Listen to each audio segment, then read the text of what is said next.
ഓരോ നിമിഷവും നാടിൻ കൂടെ നെഞ്ചിൽ തിരയിടും വീര്യത്തോടെ.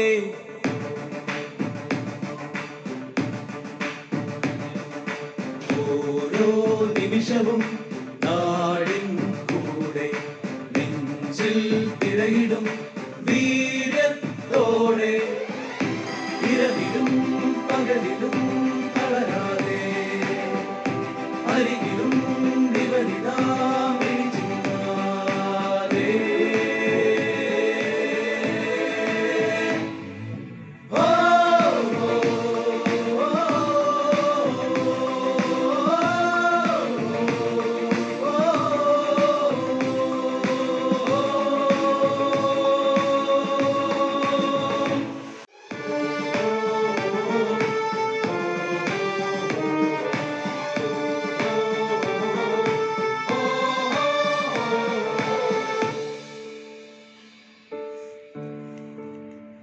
ഇതൊരു യാത്രയാണ്. പേരിലുള്ള തീ നെഞ്ചിലേറ്റിയവരുടെ യാത്ര. 3.5 കോടി ജനങ്ങൾക്കും കൈത്താങ്ങാവുന്നവരുടെ യാത്ര. ഇരുളിനെ പകലായും മഴയെ വെയിലായും വെയിലിനെ തണലായും കണ്ട് നാടിനു വേണ്ടി ജീവിതം സമർപ്പിക്കുന്നവരുടെ യാത്ര.